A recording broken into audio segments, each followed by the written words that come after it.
ಅಯ್ಯೋ ಅನ್ಯಾಯವಾಗಿ ನಮ್ಮಮ್ಮ ಮೀನ ಸಾಯಿಸ್ಬಿಟ್ಟು ಅದನ್ನ ಕ್ಲೀನ್ ಮಾಡ್ತಾ ಇದ್ರು. ಅಡಿಗೆ ಮಾಡಿ ನಿಂತ್ಕೊಂಡು ಅನ್ಕೊಂಡು ಆ ಈರುಳ್ಳಿ ಮತ್ತೆ ಟೊಮೊಟೊನ ಸಾಯಿಸ್ತಾ ಇದ್ಲು. ಮತ್ತೆ ನಮ್ಮಪ್ಪ ಚಾರ್ಜಿಂಗ್ ಹಾಕೊಂಡು ಮಾಡ್ತಾ ಇದ್ರು. ಮತ್ತೆ ನಾನಂತೂ ಸುಮ್ಮನಿರಕ್ಕಾಗಲ್ಲ, ಅದಕ್ಕೆ ನಾನೇನ್ ಮಾಡಿದೆ ಅಂದ್ರೆ ಸೀದಾ ಅಂಗಡಿಗೆ ಹೋದೆ. ಆ ಅಂಗಡಿಲಿ ನಾನು ಸಂಪಿರಣೆ ಲೀಟ್ರು ಮತ್ತೆ ಧನಿಯಾಕಾಳು ಇಸ್ಕೊಂಡು ಮನೆಗೆ ವಾಪಸ್ ಬಂದೆ. ನಮ್ಮಮ್ಮ ಸಾಯಿಸಿರೋ ಆ ಮೀನ್ಗೆ ಹುಣಸೆ ಹಣ್ಣು ಮತ್ತೆ ಖಾರದ ಪುಡಿ ಹಾಕ್ಬಿಟ್ಟು ಮಿಕ್ಸ್ ಮಾಡಿದ್ರು. ಆ ಮೀನ್ಗಳಿಗೆ ಜೀವ ಬಂದ್ಬಿಟ್ಟು ಈ ಸಾಂಬಾರಲ್ಲಿ ಸ್ವಿಮ್ಮಿಂಗ್ ಈ ತರ ಕೆಂಪಿರೋ ಮೀನ್ಗೆ ನಮ್ಮಮ್ಮ ಹೋಗ್ಬಿಟ್ಟು ಮೇಕಪ್ ಮಾಡ್ಬಿಟ್ರು. ಅದು ಯಾವ ಲೆವೆಲ್ಗೆ ಅಂದ್ರೆ ಬೆಳ್ಳಗಾಗೋ ಲೆವೆಲ್ಗೆ. ಮತ್ತೆ ಅದನ್ನ ತಗೊಂಡೋಗ್ಬಿಟ್ಟು ಹಂಚಲಿಟ್ರೆ ಈ ಕರ್ಗಿರೋ ಹಂಚನ ನಾನಂತೂ ಮರಿದ್ವಿ ಆಗಲ್ಲ ಅಂತ ಹೇಳ್ತೈತೆ ಮೀನು. ನೋಡ್ರಿ ಅಲ್ಲಿ ಅದು ಯಾವ ತರ ಹೇಳ್ತೈತಿ ಅಂತ. ಅಂತೂ ನಮ್ಮಮ್ಮ ಅಂತೂ ರಾಗಿ ಮುದ್ದೆ ರೆಡಿ ಮಾಡೇ ಬಿಟ್ರು. ಈ ಸತ್ತೋಗಿರೋ ಮೀನ್ ನನ್ ತಿನ್ಬೇಡ ಕಣ ಅಂತಿತ್ತು. ನಾನ್ ಬಿಡ್ತೀನ ಎತ್ಕೊಂಡ್ಬಿಟ್ಟು ಸೀದಾ ಬಾಯಲ್ಲಿ ಹಾಕೊಂಡ್ಬಿಟ್ಟೆ. ಸತ್ತೋಗಿರೋ ಮೀನು ಸಕ್ಕದಾಗಿತ್ತು.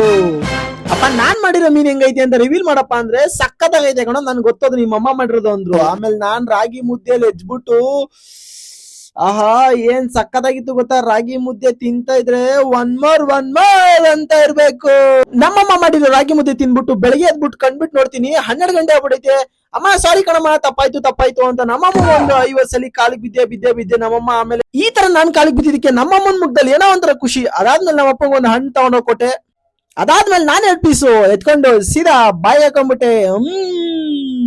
ಒನ್ ಮೋರ್ ಈ ಬಾಲ್ ನ ಎತ್ಕೊಂಡು ಗೋಡೆ ಹೋದ ನನ್ ತಂಗಿ ತಲೆ ಬಿತ್ತು. ಅದು ನೋಡೋ ನನ್ನ ಹತ್ರ ವಾಪಸ್ ಬಂತು. ನನ್ ತಂಗಿ ರಿಯಾಕ್ಷನ್ ನೋಡ್ರಿ ಹೆಂಗ್ ಕೊಡ್ತಾವಳೆ. ಫೈನಲ್ ಅವಳು ಆ ಬಾಲ್ ನ ಸಾಯಿಸೇ ಬಿಟ್ಲು. ಅದಾದ್ಮೇಲೆ ನಾನು ಆ ಬಾಲ್ ನ ಸದಗಿರೋ ಬಾಲ್ ನ ಬಾಯಿಗೆ ಹಾಕೊಂಡ್ಬಿಟ್ಟೆ. ಈ ನನ್ ತಂಗಿ ಮನೆ ಕ್ಲೀನ್ ಮಾಡ್ತಾ ಇದ್ದು ಖುಷಿಯಿಂದ.